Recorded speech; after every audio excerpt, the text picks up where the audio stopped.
I'm going to give you the single most important lesson my colleagues and I have learned from looking at 83,000 brain scans. In 1972, the Army called my number, and I was trained as an infantry medic, where my love of medicine was born. But since I truly hated the idea of being shot at or sleeping in the mud, I got myself retrained as an X-ray technician and developed a passion for medical imaging. As our professors used to say, how do you know unless you look? I fell in love with psychiatry because I realized it had the potential to change generations of people. In 1991, I went to my first lecture on brain SPECT imaging. SPECT is a nuclear medicine study that looks at blood flow and activity. It looks at how your brain works. SPECT was presented as a tool to help psychiatrists get more information to help their patients.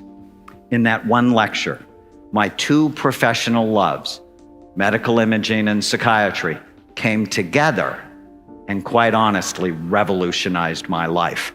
Over the next 22 years, my colleagues and I would build the world's largest database of brain scans related to behavior on patients from 93 countries. SPECT basically tells us three things about the brain: good activity, too little, or too much.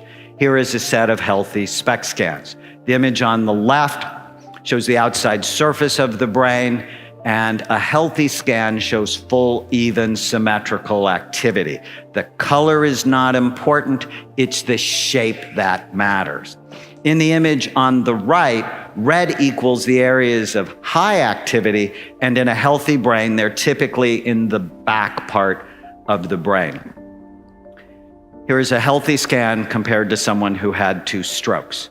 You can see the holes of activity. Here's what Alzheimer's looks like, where the back half of the brain is deteriorating. Did you know that Alzheimer's disease actually starts in the brain 30 to 50 years before you have any symptoms? Here's a scan of traumatic brain injury. Your brain is soft and your skull is really hard. Or drug abuse.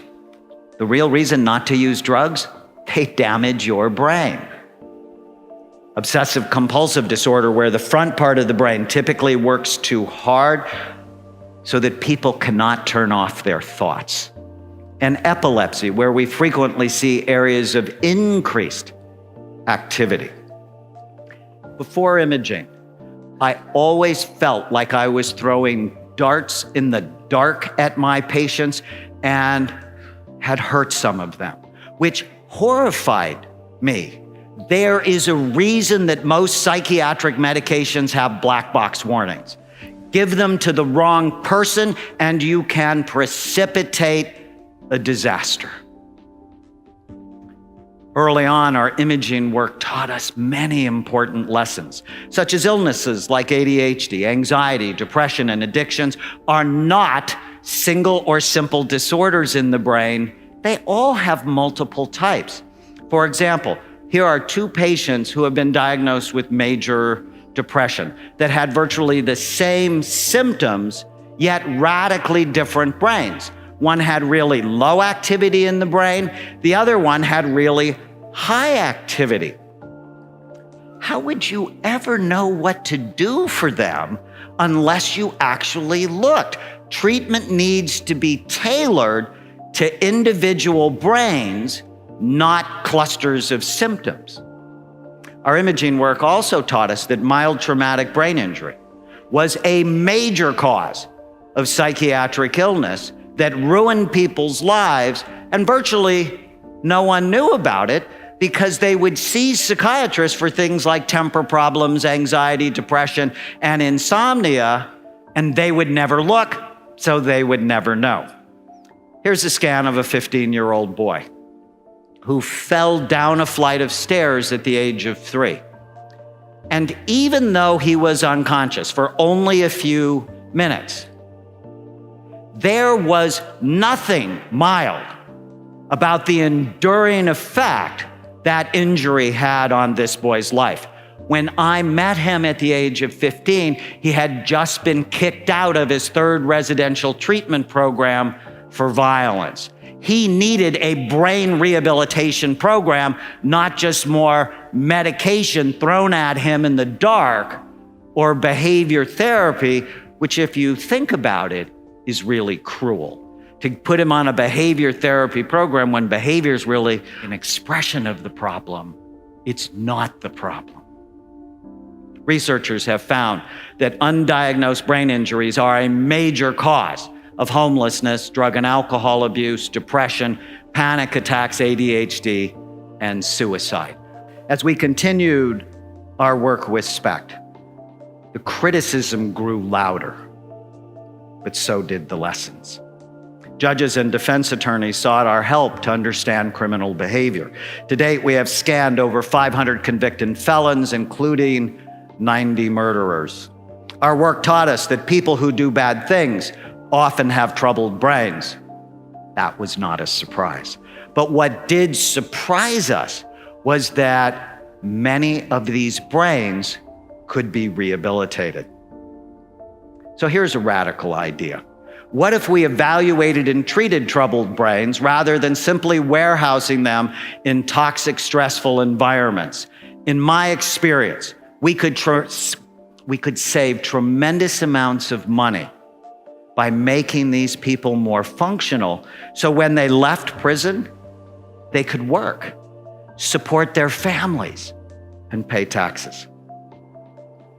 Dostoevsky once said, "A society should be judged not by how well it treats its outstanding citizens, but by how it treats its criminals." Instead of just crime and punishment, we should be thinking about crime, evaluation, and treatment. So after 22 years and 83,000 scans, the single most important lesson my colleagues and I have learned is that you can literally change people's brains. And when you do, you change their life. You are not stuck with the brain you have. You can make it better, and we can prove it. But what really got us excited was the second part of the study, where we put players on a brain smart program and demonstrated that 80% of them could improve in the areas of blood flow, memory, and mood, that you are not stuck with the brain you have. You can make it better on a brain smart program. How exciting is that? I am so excited. Reversing brain damage is a very exciting new frontier, but the implications are really much wider. Here is the scan of a teenage girl who has ADHD, who is cutting herself, failing in school, and fighting with her parents. When we improved her brain, she went from D's and F's to A's and B's, and was much more emotionally stable. Here's a scan of Nancy. Nancy had been diagnosed with dementia, and her doctor told her husband that he should find a home for her because within a year, she would not know his name. But on an intensive brain rehabilitation program, Nancy's brain was better, as was her memory. And 4 years later, Nancy still knows her husband's name. Or my favorite story to illustrate this point is Andrew, a 9-year-old boy who attacked a little girl on the baseball field for no particular reason, and at the time was drawing pictures of himself hanging from a tree and shooting other children. Andrew was Columbine, Aurora, and Sandy Hook waiting to happen. Most psychiatrists would have medicated Andrew as they did Eric Harris and the other mass shooters before they committed their awful crimes. But SPECT imaging taught me that I had to look at his brain and not throw darts in the dark at him to understand what he needed.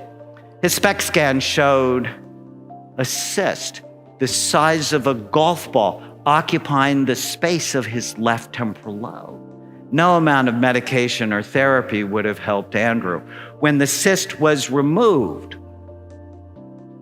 his behavior completely went back to normal, and he became the sweet, loving boy he always wanted to be. Now, 18 years later, Andrew, who is my nephew, owns his own home, is employed, and pays taxes. Because someone bothered to look at his brain, he has been a better son and will be a better husband, father, and grandfather. When you have the privilege of changing someone's brain, you not only change his or her life, you have the opportunity to change generations.